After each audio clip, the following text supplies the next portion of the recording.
AKAPADers, welcome back to the channel. Peter A. DeLuca here, AKAPAD69. Guys, my morning's interrupted because I'm having another meltdown over Invincible Iron Man Volume 2 11. Okay, this came out in September 1997. It's a part of the Jim Lee Wildstorm Productions, Rob Liefeld Extreme Studios collaboration with Marvel Comics, where they took 4 core titles, basically titles that were not selling very well, trash titles if you will, and got paid handsomely, some decent ducats, to put their names and their productions and their ideas into 4 books and relaunch them for Marvel, potentially salvaging the company and giving them new intellectual properties for the future. Now, here's the crazy thing. Iron Man, like none of these books that I just named become relevant until the Marvel Cinematic Universe. But everyone on the social media, I'm just seeing it posted so much. This is almost like a public service announcement. There's individuals that are paying too much money for this book. It's insane. This book is not even an investment. There's nothing that they can mine for this book. There's nothing in the guts of this book that can lead into a movie. But we do a lot of Rob Liefeld. We do a lot of Jim Lee. We do Wildstorm Wednesday, Top Cow Tuesday. Even here, I have a stack, like just below the camera, a stack of Top Cow books to read. And, like this just interrupts my flow, my programming. I think I had an Alien video that was originally going to drop yesterday. I just halted everything because we were going to do like an Alien week going into Alien Romulus. I pulled that video, so no video came out yesterday. Today, I'm pulling Same Keith Earth War. We're going to talk about that. I'm stopping everything to put this out because it's somewhat of a public service announcement. There's nothing in this book that would make it valuable to a Hollywood production at all, and people are spending a lot of money on this book just from the cover, and that's a part of the problem too. We read books on this channel. We don't collect books. Who cares? We want to read the material. We want to know the material. That is the only thing that's going to help the comic book situation. It's the only thing that's going to grow comic shops and readership, period. If we're not reading the books and knowing the material, what hope is there? Guys, let's hit that drawing table. I just want to showcase how continuity can sell hundreds of dollars worth of comics, where one book leads to a catalog of sales for and from a publisher.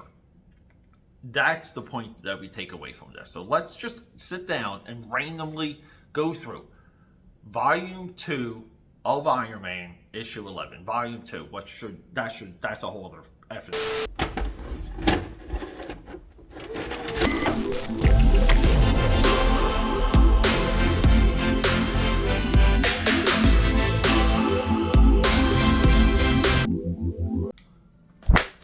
Why is this book in front of my face? I guess it's jumping in value. This, everyone, just so you know, I'm not going to knock the names on this book because this is one hell of a solid issue 11. This issue sets things up. It explains a little bit of what came before. But most importantly, and this is how we look at comics on this channel, we don't look at them in terms of Pike and Crypt, our 2 table mascots. We look at comics in terms of, do we want the next issue? Are we triggered to get the previous issues? And then any references, because of continuity, and yes, we're in an alternate Earth here, but it's still deeply connected to Marvel Universe proper. This issue is rooted in Marvel proper continuity. Issue 60, 1960, Amazing Fantasy 15, through line to this. It all counts, it all matters. Our goal for comics on this channel is to determine, do we want more? Do we want to spend more money? Jeff Loeb, Wells Pertacia, Wildstorm Productions. This book right now is rising in value because we have an internet fever on Iron Man and Doctor Doom. And this cover here just shows you it's a simile metaphor. They're not merged at all in this. They're separate characters in this. And that's it. This is just the cover. And it's jumping in price because we're living in a comic book world right now where the cover is way more valuable than the guts. And no one's reading the comics. This would not jump in value at all if you knew the contents. Well, we're going to debunk that. If he only had a heart. Marvel was big on this at one time. If you guys think that continuity doesn't count, explain this. Rebel O'Reilly, the Hulk, Liz Ross, Pepper Potts. We have a description of everything of the character. We have a breakdown of individual characters. And then we have previously on Iron Man. Or previously in Iron Man, I'm sorry. And we break it all down. Here's the story up till this point. So what's happening? Dr. Doom. Just want to make a note, guys, real quick. See this scar here? This is Sam Keith. Sam Keith popularized the melted skin over the eyeball. Our boy did that. We love Sam Keith on this channel. It also confused a generation because Dr. Doom doesn't have any scars on his face. Maybe we'll talk about that later, but he doesn't have any scars. So Dr. Doom's talking to some of his Doombots, some of his minions. They have Iron Man, redesigned by the same man who gave the Russians their Titanium Man years ago. Let others boast. Doom acts is. Now, Rebel, strip Iron Man of his armor. There may be some odd nuts and bolts that I can put to some good use. And boom. Rebel over here. Right here. Rebel. Okay? It's not Tony Stark. Uh-oh. Uh-oh.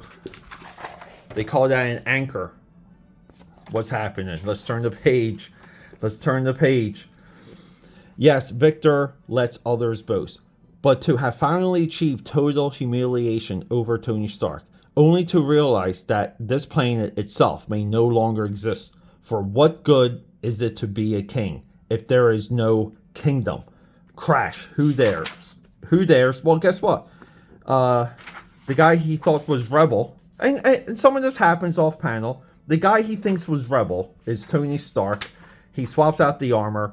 Okay? And guys, at one time, before the armor became like psychically connected to Tony Stark and he can control it with his mind, he would have to put it on. And this, it's like we don't know exactly how he gets the armor on so quick and doesn't make a ton of noise. But we're only to assume if we watch the movies, there you go. The movies help sometimes. But yeah, he fights, beats up Dr. Doom. And then here we go.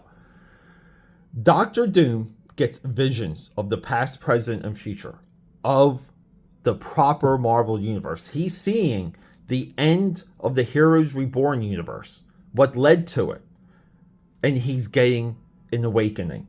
Right here, Onslaught, Marvel Universe. So we reference already. So we already have to spend a ton of money to get all the Onslaught stuff. And here we go. See, we got that same Keith effect, same Keith influence there. And then we go back to, here we go, Avengers issue 1. So already we have to buy, we will have to buy everything referenced here. Then we have to track down Avengers issue 1 and somehow get all the back issues for Onslaught. We're spending some money. So thank you, Iron Man 11. We spend $2 and Marvel right here. Marvel triggers maybe, I don't know, hundreds of dollars in sales because we need to know the story. But essentially, it's Hulk. We're at Avengers #1. They think Doctor Doom, because Doctor Doom doesn't exist yet. But Doctor Doom is Loki tricking them. So that's it. And then we see Iron Man Heroes Reborn runs into Mark 1 Iron Man, the gold armor Iron Man, and he goes, hey, I'm a friend who could give you some tips on design. And he kind of like, they disappear. So we get that, and then here we go. Way back, Fantastic Four Volume 1, Issue 5, where Ben Grimm, no joke, becomes a pirate. Guys, this came up one time for... Let me find it. This came up one time in Jacktober. So Jacktober 2022. It was one of the prompts. Where is it? It's in here somewhere. Where the heck is... Here we go. So I drew the pirate Ben Grimm one time. So he encounters pirate Ben Grimm. So now we have to get Fantastic Four issue 5. And then here we go.